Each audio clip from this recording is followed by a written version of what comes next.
তো hello guys, আপনারা যদি ইনস্টাগ্রামটিকে নতুন ভার্সনে আপডেট করে থাকেন তাহলে কিন্তু ইনস্টাগ্রামে একটি নতুন আপডেট পেয়ে যাবেন। তো কি সেই নতুন আপডেট? তো তার আগে অবশ্যই ভিডিওটিকে একটি লাইক করে দিন এবং এই চ্যানেলে যদি আজই নতুন এসে থাকেন এখনই চ্যানেলটিকে সাবস্ক্রাইব করে রাখুন এরকম নতুন নতুন ভিডিও দেখার জন্য। তো আপনারা আগে আগে হয়তো ইনস্টাগ্রামে কোনো রিল দেখছেন, তো আপনারা যদি এখানে রিল সেকশনে চলে যান এবং তারপরে আপনারা কি করতে পারতেন, যদি এই রিলটিকে পজ করতে চাইতেন এই রিলটির উপরে কিন্তু ট্যাব অ্যান্ড হোল্ড করে রাখতে হতো এবং তাহলেই কিন্তু রিলটি এখানে পজ হতো, কিংবা আপনারা যদি রিলটিকে একবার ট্যাপ করে নিতেন তাহলে কিন্তু রিলটি মিউট হয়ে যেত।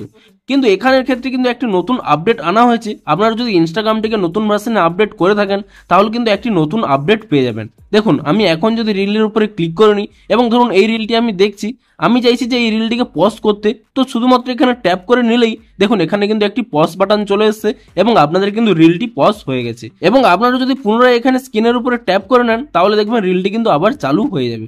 কিংবা আপনারা যদি মিউট করতে চান তো স্ক্রিনের উপরে ট্যাপ করে নিলে তো তাহলে এখানে একটি সাউন্ডের অপশন পেয়ে যাবেন, আপনি সেই সাউন্ডের অপশনের উপরে ক্লিক করে নিলে এখানে কিন্তু মিউট হয়ে যাবে। কিংবা আরেকবার যদি এখানে ক্লিক করে নেন তাহলে কিন্তু পুনরায় কিন্তু সাউন্ডটি চালু হয়ে যাবে। তো এখানে এই নতুন পজ বাটনটি দেওয়া হয়েছে। তো আগে আগে কি করতে হতো, শুধুমাত্র এখানে ভিডিওটিকে ট্যাব অ্যান্ড হোল্ড করে রাখতে হতো, যা কিন্তু অনেকটি বিরক্তিকর। তো তাই জন্যই কিন্তু এখানে একটি নতুন আপডেট দেওয়া হয়েছে। আপনারা শুধুমাত্র এখানে স্ক্রিনের উপরে ট্যাপ করে নিলেই এখানে কিন্তু আপনাদের রিলটি পজ হয়ে যাবে। তো আপনারাও নিচে কমেন্ট করে জানান যে আপনারাও এই ইনস্টাগ্রামের রিলসে এরকম পজ বাটনটি পেয়েছেন কিনা, এবং যদি পেয়ে থাকেন তাহলে কতটি হেল্পফুল হবে তাও কিন্তু নিচে কমেন্ট করে জানান। তো ভিডিওটি যদি একটু হেল্পফুল বলে মনে হয় অবশ্যই একটি লাইক করে দিন। দেখা হচ্ছে আরো কোনো নতুন আপডেটের ফুল ডিটেলসে ভিডিওর সাথে। Thanks for watching.